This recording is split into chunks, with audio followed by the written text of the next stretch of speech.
Welcome to the Ducks Unlimited podcast, the only podcast about all things waterfowl. From hunting insights to science-based discussions about ducks, geese, and issues affecting waterfowl and wetlands conservation in North America, we bring the resource to you. The DU Podcast with your host, Dr. Mike Brazier. I'm very happy to be bringing you another midsummer habitat update. This one is going to be focused on the U.S. prairies. We had Dr. Scott Stevens on an earlier episode, and he gave us a rundown of how some recent rain events across the Canadian prairies have improved wetland conditions, potentially for brood rearing late in the summer. And so we thought it would be appropriate to jump over to the U.S. side of the border and see how things have transpired throughout the breeding season in that area. And to do that, I'm very excited to welcome in a first-time guest on the Ducks Unlimited podcast, a good friend of mine, Dr. Johann Walker, who is the Director of Operations for Ducks Unlimited's Great Plains region. Johann, welcome to the podcast. Thank you, Mike. It's good to be here with you. I should say you are a newly minted Director of Operations for the Great Plains region. You've been in that position now for what? 4 months, 5 months? I started April 1st, so not just a little over 3 months, I think. Okay, so right at the peak of all this coronavirus worldwide pandemic thing. That had to be fun. Yep, my first day in this new role was April Fool's Day, and it sure has seemed kind of surreal ever since. But I'm proud to say that our team in the prairies and in the migration states, Nebraska, Kansas, Colorado, and Wyoming, is getting a lot of work done despite all of the challenges. Outstanding. That could be a conversation in itself. And we do want to have you back on at some future time to talk about all the great work that happens out of your office and throughout that region. But today we wanted to get some insight from you on habitat conditions, how they may have changed here over the past couple of months in the Dakotas, maybe into Montana or even Minnesota, if you have some insights there. I want people to know, you are a scientist by training. You've become an administrator, but you still think like a scientist. I know you well enough to know that. And you also are really good friends with the person that we had talk to us about habitat conditions in the prairies, Dr. Scott Stevens. Now, I do have to tell you, Johann, that Scott is a member of the Five Timers Club. It means he has been on the Ducks Unlimited podcast 5 times, and he was trying to negotiate some kind of Sitka jacket from me last time we had him on. And so I have to make sure you know you are just now a member of the One Timer Club. So I suspect the two of you will kind of have to hash that out. He'll hold that over you somehow, I do imagine. I'll be keeping my eyes peeled, and I won't be surprised if it turns out that way. That's right. You guys actually used to work together in the Dakotas, and so I'm sure you'll have a lot of stories to share, but we'll get to those some other time. For now, let's turn our attention to a habitat update. We want to try to keep this short for our listeners. What can you tell us about some recent rain events that have occurred there across the U.S. prairies, and what has it done for wetland conditions that might benefit waterfowl? Yeah, so that's a great kind of lead in, Mike. We have had a variety of kind of really intense and localized rain events, especially across North Dakota and the Devil's Lake Basin and parts of South Dakota down into the James River lowlands and south from there. So the eastern part of the Dakotas came out of the winter wet, as you heard, and hosted a pretty good population of breeding pairs that I think nested enthusiastically. And just when things were getting kind of suspenseful and starting to really dry out, we got some big shots of rain, 3, 4, 5. I heard 6 inches in a few places. I was up around Lakota, North Dakota in the early part of July and saw, creeks and drainages running up there and full wetlands and lots of broods. So the punchline on all of this rain is that it came at an ideal time for hatching broods, especially blue-winged teal broods and late mallard broods. The blue-winged ducks in particular seem to have done really well, but my reports from folks out there are that all the wetlands have water in that eastern part of the Dakotas, and they also all have broods. That's outstanding news. And Canada and the U.S., when we're talking about the prairies, offer a bit of a contrast this year as you mentioned, and as we heard from Mike Zemansky, things were really wet coming out of winter in the Dakotas. But it was a bit the opposite in Canada. Things were pretty dry. There was some variability across that large landscape with exactly how dry it was. And so but both areas here in midsummer received some rainfall. And so on the U.S. side of the prairie, as you described, it's almost the best case scenario from start to finish, where you come out of the winter, go into the spring with abundant wetlands, wetlands of all different sizes that created great habitat for ducks that are returning north to settle and take advantage of. And then as things were starting to dry out, and when, as you described it, things were getting a bit suspenseful, you had this pulse of rain, which benefited any of those late nesting ducks, but most importantly, a lot of those broods that were getting on the hitting the wetlands at that time. But in Canada's side, we probably had lower productivity from the start because of the drier habitat conditions. But similar to what we saw in the Dakotas on the U.S. side, when that rain came in midsummer, it would have a benefit to those ducklings that did get produced. So a bit of a contrast there, but a good situation nonetheless on both sides of the border, ensuring that pretty much ensuring or increasing the chance that what production did occur is going to have a much better chance reaching it to fledge. Is that a fair assessment? That's right, Mike. I think that's a really good way to encapsulate it. And I mean, I think a thing that might be of interest to some of your listeners is that timing of rain and amount of rain really brings up that shallow wetland component that's drying out. And that's an incredibly productive setting for broods. So you're right. I mean, I think the thing that's tricky to think about is we're talking about an area the size roughly of Texas, from Edmonton, Alberta, all the way to Des Moines, Iowa. And within that area, there was so much variability in early conditions that even with this good production, it might only add up to an average year for the entire area. But there's some great local production, which is kind of bailing us out, if you like. What have you heard with respect to Montana? Were they the beneficiary of any of those storms that may have come through? Yeah, so that's a great question. And I just talked to the Montana folks earlier today, and what they're telling me is and they came out of the winter in decent shape along the Montana Highline. But what's interesting is that northwest North Dakota is much more in the situation that south central Saskatchewan is in. So very dry, and was dry well into the nesting season. But that little piece of the Montana Highline is pretty wet, and the nesting cover was great, and the reports I'm getting there are pretty optimistic as well. Johann, help me out with that Montana Highline. Where is that within the state? So the best way to think about the Montana Highline, if you don't know highways, it's between the Missouri River, north of the Missouri River, and east of the Rocky Mountains, and west of the North Dakota border. So it's a very thin strip and includes some really impressive pothole country, but not a lot of it. We're talking maybe 8 to 10% of the pairs in the prairie pothole region in any given year. And good nesting cover in that landscape. In the U.S. prairies. Yeah, and good nesting cover in that landscape as well, primarily in the form of native grassland. Is that one of the areas of grassland strongholds? That's correct, Mike. That is one of the least cultivated areas within the U.S. prairie pothole region for sure. And so there are large expanses of grassland for nesting cover.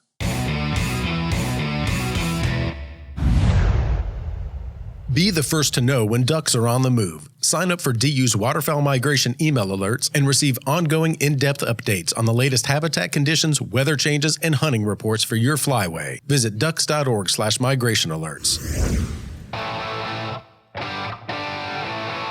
Let's go to the east a little bit. Have you heard anything out of Minnesota? We really haven't spoken with anyone in the Great Lakes states about habitat conditions over there. This summer, we're going to try to connect with someone to talk with us about some Michigan habitat conditions, Wisconsin, and maybe get into Minnesota as well. But I know there is a portion of the historic prairie pothole region that comes into Minnesota. Do you have some insights on how habitat conditions may have unfolded in Minnesota this year? I don't have much information about Minnesota. I mean, I know that I haven't heard anything extreme, like extreme wet or extreme drought. And the interesting thing about Minnesota, of course, is that 90+% of the original wetlands, including a lot of those shallow wetlands I was just talking about, have been drained. So what you often get out of a system like Minnesota with fairly stable precipitation is a low but steady level of productivity year after year. Not many birds, not many broods, but they're generally about the same size. Did you get a chance? Minnesota DNR, I know, does a pair survey. Did you get a chance to look at that, or did they publish that yet, Mike? I hadn't looked for it. I was not aware that they conducted that survey this year. Did they? I don't know if they did. That's a good question, too. I just wondered, since you might be looking into that even more than I am. But you could go on, anyone who's interested could go on the Minnesota DNR website and look for that survey. Yeah, that one probably slipped past me if it was conducted, but I'll look into that as we get closer to the hunting season here over the next month or so, and perhaps do some reflection on what the conditions may have been in some of those states. So, Johann, just kind of help frame this up for Southern hunters. This is the time of the year where people are starting, they can feel it. They can see we're only a couple of months away from that teal season. You guys are pretty much in the same boat. You're actually looking forward to the regular duck season in Canada. The duck season opens in early September, so we're almost there. It feels like we're going to make it, and we didn't think early on this year that we were really going to be able to get through, but in fact we are. We can start to see the light towards that waterfowl hunting season that's upcoming. But sort of frame this up for people. We've heard great reports out of the Dakotas coming out of winter into spring, and now the great precipitation that you have talked about. And that's going to should produce fairly high levels of recruitment out of the Dakotas. But put that into perspective with regard to what it means in the grand scheme of things. You know, it's easy for hunters to hear that and get really excited, but then we also have to think about what happened in Prairie Canada, what happened in the boreal forest, what happened in Alaska, and then of course the Great Lakes states produce a lot of ducks for some of the hunters in the eastern U.S. as well. So just because we had great conditions, relatively speaking, in the Dakotas doesn't necessarily mean it's going to translate into a great waterfowl season for everyone in the Mississippi and Central Flyways, does it? No, that's good insight, Mike. So like I was talking about earlier, and like you just laid out very nicely, there's a lot of geography involved here and a lot of variation in where the rain was and how wetland conditions were coming in. I'm sure you heard from Dr. Stevens that, central Saskatchewan, for example, was extremely dry during the nesting season. That always hurts productivity. And you're right, considering what the boreal forest might have done or the Great Lakes might have done, can have a big influence on how many birds show up in front of your blind or your boat, depending on what state you're in. So I would be overstepping by a site if I said I can say what duck season will be like. What I can say, based on a few things that I'm seeing, is I'm getting excited and hoping that a cold front doesn't chase the blue wings out of North Dakota before we have a chance to give them a visit. And I suspect there'll be some blue-winged teal headed south for some of those early teal seasons. And so if the weather cooperates and pushes teal into places where folks are hunting when they're out there, there'll be some teal available coming out of the Dakotas. I hesitate to speculate about the bigger ducks, the mallards and the pintails. That's a little tougher. And if I had to guess, I'm going to guess that we'll be dealing with an older duck population overall this year. More adults, fewer young birds. And so we're going to all have to hope that weather helps us out a little bit.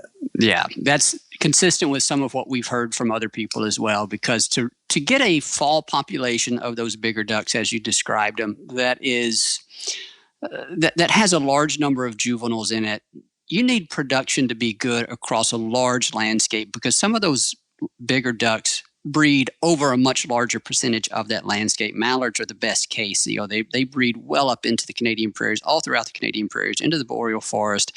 And it's not as though the Dakotas by themselves can really move the needle significantly on the age ratio in a continental population of a duck that breeds across such a large landscape. Teal may be a bit of an exception when you look across some of these species of waterfowl. They are a prairie specialists. They are known to take advantage of good habitat conditions whenever they find it. They are not as phytopatric as some of the other species. And so we probably did have a disproportionately high percentage of teal take advantage of those good conditions in the Dakotas this year. Does that seem to be fair? That's what I'm expecting to see when some of the early brood survey data comes out from North Dakota Game and Fish or South Dakota Game Fish and Parks, is that we did get some good teal production for all the reasons you just laid out. The wild card, Mike, is also, gadwall or gray ducks and how they did later nesters. And, their broods are just starting to show up. They too are prairie specialists, but they're a little more phylopatric, as you put it, a little more inclined to home to the sites where they were hatched. So for them, it depends some on whether there's water where they decided to go. I think you referred to gadwall as gray ducks. Did I hear that correctly? I did. I thought that might be familiar to some listeners. Absolutely. Our Louisiana listeners will appreciate that. I appreciate that too, as a person that lived in Louisiana for 14 years. So thank you for connecting with that nomenclature. A quick final question here, Johann. I don't want to keep you too very long. We've talked a bit, and I think we had an episode released maybe today, on the day that you and I are recording this, about the U.S.-Canada border closure and what that might mean for waterfowl. And I think I even discussed this with Dr. Scott Stevens as well, his insights on kind of what the current status of that closure is. And I don't want to revisit those questions. What I'll ask you is that if the border remains closed, and this is where you and I as scientists don't always like to go because we're having to speculate a little bit, but if the border remains closed and non-residents from the states, from U.S. residents are not allowed to go into Canada and hunt as non-residents, are you expecting, and maybe even if they do open it later on, are you expecting a bit of an influx in hunters to the Dakotas this year? Maybe people would be scheduling their trips for the Dakotas instead of Canada? Mike, I think that's a really reasonable hypothesis. So, kind of walking through it saying folks are still going to be interested in hunting. Many of those people who had planned a trip to Prairie Canada might reconsider a trip to the Dakotas. And in particular, North Dakota, which sells non-resident waterfowl licenses at a higher volume than South Dakota does. I believe folks would have had to have gotten into the draw in South Dakota a while back, and I don't know for sure what their demand was for that. But I suspect all non-resident South Dakota licenses will be subscribed, which is normal.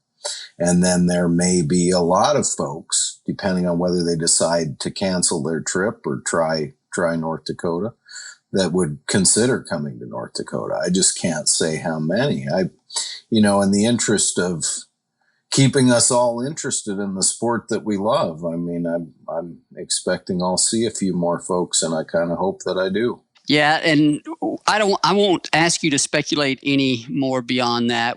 Chris and I had some discussions about, well, if there are an additional 5,000 hunters that go into North Dakota, what's that going to mean for the ducks? Is that going to push them out of there sooner? And that gets into a discussion of a whole number of variables that we could really start speculating about. And a couple of scientists doing that, we could be here for another half hour. So I'm not going to do that to you, Johann. What I will do is just echo what you said, and that encourage people to get out, take advantage of these opportunities wherever they may be, in your backyard, in the Dakotas, in the Great Lakes. Take a trip to the West Coast, the East Coast, find some of these opportunities.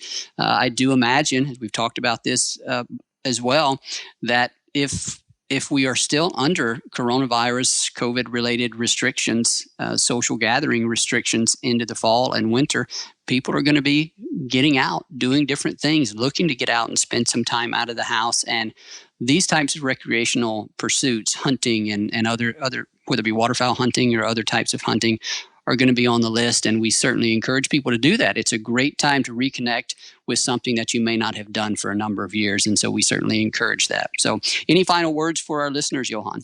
Just thank you for having me on. And I hope everybody has a good fall and things work out and we get some birds moving across the continent. It's nice to be able to count on the ducks when everything else is so crazy. Absolutely. And so this, with the conclusion of this episode, this means that you now have officially one episode under your belt. We will try to get you caught up to your old buddy, Dr. Stevens.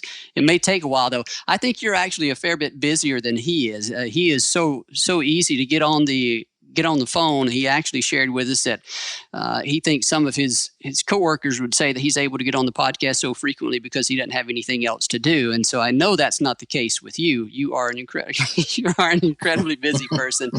I also do want to, again, extend my congratulations to you on being the new Director of Operations for the Great Plains region. And thank you for all that you're doing up there, and look forward to getting you back on to talk about some of those efforts in more detail. So thanks a lot, Johann. Thank you, Mike. Take care.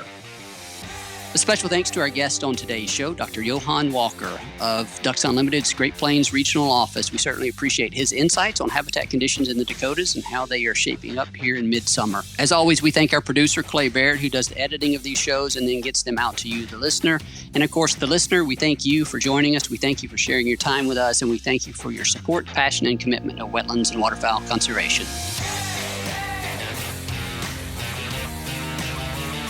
Thank you for listening to this episode of the DU Podcast.